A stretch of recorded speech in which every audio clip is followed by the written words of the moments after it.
ஓம் ஸ்ரீ குருப்யோ நமஹ. ஹரிஹி ஓம். ஜெய் புவனேஸ்வரி. அனைத்து டிவோட்டி நேஷன் நேயர்களுக்கும் உங்கள் வேத ஜோதிடர் பிரகாஷ் நரசிம்மனின் அன்பான வணக்கங்கள். ராகு கேது பயிற்சி பலன்கள் 2025 முதல் 26 டிசம்பர் வரை ஏற்படக்கூடிய ராகு கேது பயிற்சியை பற்றிய பலன்கள். இந்த பலன்கள் அனைத்தும் பொது பலன்கள் மட்டுமே. திருக்கணித பஞ்சாங்க முறைப்படி கணிக்கப்படுகின்ற இந்த பலன்கள் உங்களுக்கு சாதகமாகவோ பாதகமாகவோ நடந்திட உங்களுடைய ஜனனகால ஜாதகம் மற்றும் தசாபுக்திகள் துணை நிற்க வேண்டும். இந்த ராகு கேது பயிற்சி எப்போ நடக்குது, எந்த ராசியிலேருந்து எந்த ராசிக்கு போகிறாங்க அப்படின்னு தெரிஞ்சுக்கணும். அப்படின்னா ராகுவும் சரி கேதுவும் சரி, நவ கிரகங்களில் 7 கிரகங்கள் முன்னோக்கி போகும், கிளாக் வைஸ் டைரக்ஷனில் போகும். இந்த ராகு கேது மட்டும் ஆன்டி கிளாக் வைஸில் பின்னோக்கி நகருவாங்க. இந்த 2 கிரகங்களும் சாயா கிரகங்கள், அதாவது ஷேடோ பிளானட்ஸ், அதாவது இல்யூஷனரி பிளானட்ஸ். இந்த மாதிரி ஒரு பிளானட்ஸ் கிடையாது. ஆனால் இந்த கிரகங்களுடைய, அதாவது சந்திரனும் சூரியனும் ஒரு குறிப்பிட்ட இடத்துல கிராஸ் பண்ணும்போது ஏற்படக்கூடிய நெகட்டிவ் எனர்ஜினால் வரக்கூடிய அந்த இல்யூஷன் தான் ராகு கேது. அந்த ராகு கேதுக்குன்னு தனி கேரக்டர்ஸ் கிடையாது. ஏன்னா இதை முதல்ல கிளாரிஃபை பண்ணணும்னு நினைக்கிறேன். என்ன காரணம் அப்படின்னு கேட்டிங்கன்னா, ராகு கேது கெடுதல் பண்ணுவாங்க, அதனால தான் எனக்கு என் பையனுக்கு கல்யாணம் ஆகலை அப்படின்னு சொல்கிறோம். ராகு கேது உங்களுக்கு கெடுதலை பண்ணும். ஆனால் எப்படி பண்ணும் அப்படின்னா, அந்த ராகு இருக்கிற வீட்டோட அதிபதியும் கேது இருக்கக்கூடிய வீட்டோட அதிபதியும் நல்ல பலன்களை கொடுத்தா அவர்களுக்கு இந்த 2 கிரகங்களும் சப்போர்ட்டிவ் பிளானட்ஸாக இருப்பாங்க.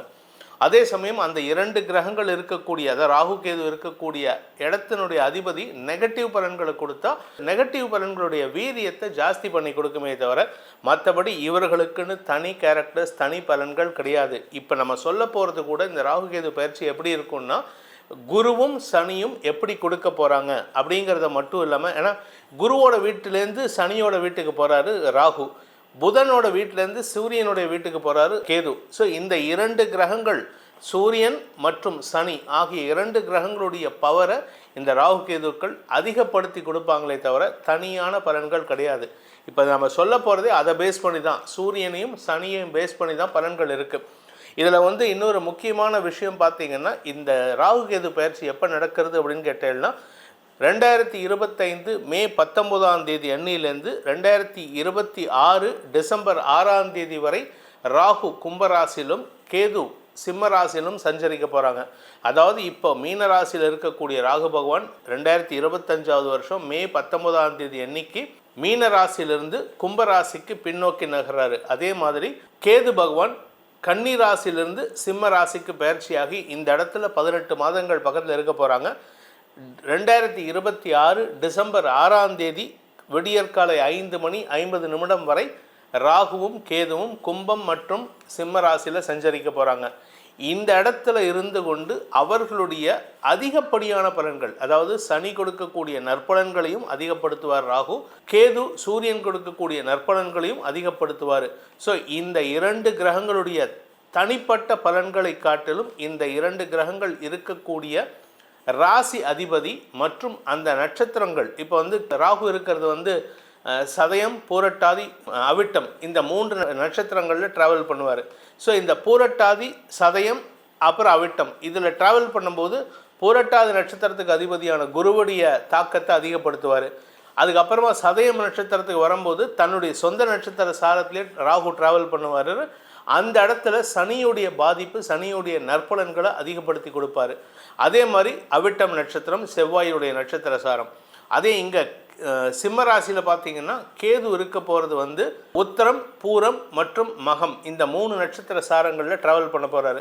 இதில் மகத்தில் ட்ராவல் பண்ணும்போது தன்னுடைய சொந்த நட்சத்திர சாரம் சூரியனுக்கு அதிகப்படியான பலன்களையும், பித்ருக்காரகன் அப்படிங்கிறதுனால முன்னோர்கள் வழியில் சில நற்பலன்களையும் ஏற்படுத்தி கொடுப்பார் இந்த 2026 கடைசி காலகட்டத்தில்.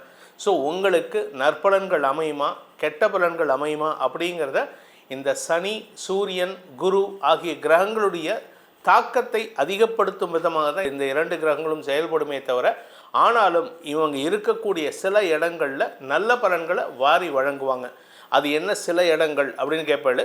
உங்கள் ராசிலேருந்து 3, 6, 11 ஆகிய இடங்களில் ராகு கேதுக்கள் இருந்தால் அமோகமான பலன்களை தருவார்கள். நெகட்டிவான இடத்துல இருந்தால் கூட, சப்போஸ் அந்த 3வது இடத்த அதிபதி உங்களுடைய ராசிநாதனுக்கு எதிரியாக இருந்தாலும் உங்களுக்கு நற்பலன்களை வாரி வழங்குவார்.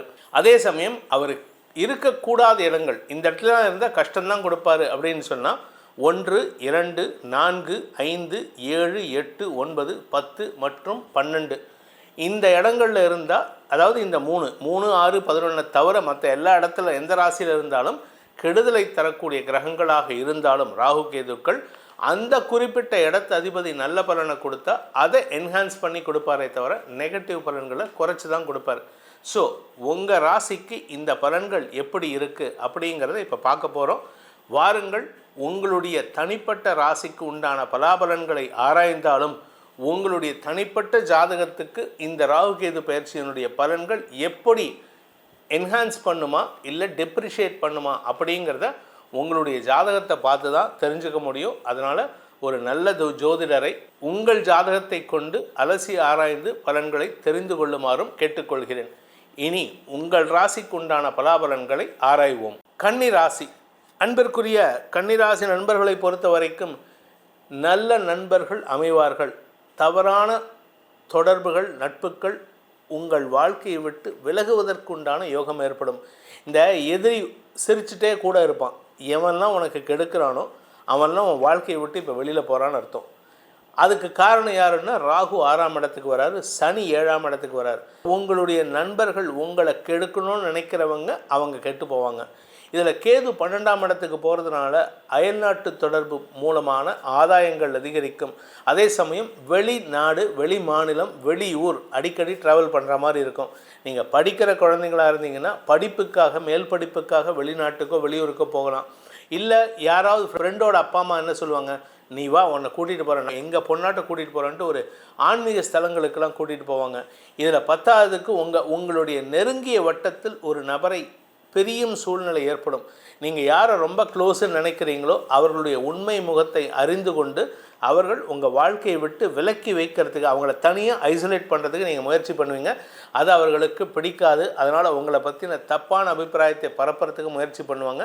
ஆனால் அதை பற்றி கவலைப்படாதீங்க. அவன் தப்புன்னு தெரிஞ்சிட்டோம்ல, அவனை விலக்கி தள்ளி வைக்கிறது நல்லது. துஷ்டனை கண்டால் தூர விலகுன்னு சொல்லுவாங்க. அந்த காலத்தில் முன்னோர்கள் என்ன சொல்லுவாங்கன்னா, யானைக்கு 100 அடி தள்ளி நெல், கெட்ட மனிதர் இருக்கும் ஊரிலேயே வாழாதன்ட்டு. நீங்கள் கெட்ட மனிதர் இருக்கும் நபரை விலக்கி தான் வைக்கிறீங்க. அப்பேற்பட்ட ஒரு சூழ்நிலை அமையும். இதன் மூலமாக உங்கள் வாழ்க்கையில் தவறான பாதையில் பயணித்து கொண்டிருப்பவர்கள் உங்களுடைய பாதையை நேர்பட செய்து கொள்வதற்குண்டான சூழ்நிலையை இந்த ராகு கேது ஏற்படுத்தி கொடுப்பார். இதுநாள் வரைக்கும் உங்களுக்கு நல்ல நண்பர்கள் அமையவில்லைன்னு ஒரு கவலை இருந்ததுன்னா, இப்பொழுது வரக்கூடிய நபர்கள் உங்களுக்கு எதிர்மறையான கருத்துக்களை சொன்னாலும் அவர்கள் நல்ல பலன்களை தரக்கூடிய வகையில் இருக்காங்க. இருந்தாலும் எச்சரிக்கையுடன் இருப்பது நல்லது. ஏன்னா 7ஆம் இடத்துல சனி இருக்கார். சில சமயம் தவறான நபரும் வாழ்க்கையில் வரத்துக்கு வாய்ப்பு இருக்குது. அதனால் நட்பு விஷயத்தில் எச்சரிக்கையாக இருங்க. அப்பா அம்மா பேச்சை கேட்டுட்டு செயல்படுங்க. ஏன்னா என்றைக்குமே நமக்கு என்றைக்கும் நல்லது பண்ணக்கூடிய நபர்கள் யாருன்னு கேட்டால் அப்பாவும் அம்மாவும் தான். சொந்த அண்ணன் தம்பி கூட, அக்கா தங்க கூட அந்தளவுக்கு இருக்க மாட்டாங்க. ஆனால் அம்மா எத்தனை குழந்தை இருந்தாலும் தன்னுடைய எல்லா குழந்தைகளுக்கும் நற்பலன்களை தருவார்கள். அதே மாதிரி உங்களுக்கு நல்லது சொல்லிக் கொடுக்கக்கூடிய இடத்துல இருக்கிறது அப்பாவும் அம்மாவும் தான். அதனால் இந்த கன்னிராசியை பொறுத்த வரைக்கும் ராகு 90% யோகத்தை ஏற்படுத்துகிறார், கேது 70% யோகத்தை ஏற்படுத்துகிறார். சிலருக்கு பார்த்திங்கன்னா கேதுவினால் சில சமயம் தூக்கத்தை கெடுக்கக்கூடிய சூழ்நிலை இருக்குது. அது மட்டும்தான் கொஞ்சம் படிப்பு சார்ந்த விஷயங்களில் இருக்கிறதுக்கு வாய்ப்பு இருக்குது. இந்த கன்னிராசியில் பிறந்தவர்கள் செய்ய வேண்டிய பரிகாரம் அப்படின்னு கேட்டீங்கன்னா, துர்கா சப்தஸ்லோகி சொல்லணும், கம்பல்சரியாக சொல்லணும். வாரம் டெய்லியும் சொல்லலாம், தப்பு கிடையாது. அதை தவிர அர்த்தநாரீஸ்வரர் வழிபாடு, சிவன் சிவசக்தி ஸ்வரூபம் ஐக்கிய மத்திய சூக்தம் தெரிஞ்சவங்க சொல்லலாம். தெரியாதவங்க அர்த்தநாரீஸ்வரர் வழிபாடு செய்வதன் மூலமாக குடும்பத்தில் நல்லவர்களின் சங்கமம் ஏற்பட்டு உங்கள் வாழ்க்கையில் நல்லவர்களால் நிம்மதி ஏற்படுகின்ற காலகட்டமாக அமைந்திடும். ராகு கேதுக்களினால் ஏற்படுகின்ற பலாபலன்கள், உங்கள் ராசிக்கு சொல்லப்பட்டுள்ள பலன்கள் அதிகப்படியான நற்பலன்களை வாரி வழங்கிடவும், சங்கடமான பலன்களில் அதனுடைய தாக்கம் குறைவாக இருப்பதற்கும் சொல்லப்பட்டுள்ள பரிகாரங்களை செய்வது மட்டுமல்லாமல் உங்களுடைய குலதெய்வ வழிபாட்டையும் சேர்த்து செய்வது நன்மையை ஏற்படுத்தும். உங்களுடைய தனிப்பட்ட ஜாதகத்துக்கு இந்த ராகு கேது பயிற்சி எப்படி இருக்குது, குரு பயிற்சி எப்படி இருக்குது, அடுத்த 2 வருஷம் எப்படி இருக்குது அப்படின்னு தெரிஞ்சுக்கணுன்ட்டு விருப்பப்படுறவங்க கீழே கொடுக்கப்பட்டுள்ள நமது வாட்ஸ்அப் எண்களில் தொடர்பு கொண்டு டைரக்ட் கன்சல்டேஷனுக்கோ இல்லை வாட்ஸ்அப் மூலமாகவோ தொடர்பு கொண்டு கன்சல்டேஷன் பெறலாம். அதற்கு தனி சார்ஜஸ் உண்டு. இதன் மூலமாக உங்கள் அனைவருக்கும் கஷ்டங்கள் நிவர்த்தியாகி நன்மைகள் அதிகரிக்க வேண்டும் எனும் அடியேனின் பிரார்த்தனையை சமர்ப்பித்து உங்கள் அனைவருக்கும் நல்வாழ்த்துக்களை தெரிவித்துக் கொண்டு உங்களிடமிருந்து விடைபெறுவது உங்கள் வேத ஜோதிடர் பிரகாஷ் நரசிம்மனின் அன்பான வணக்கங்களுடன். நன்றி, வணக்கம்.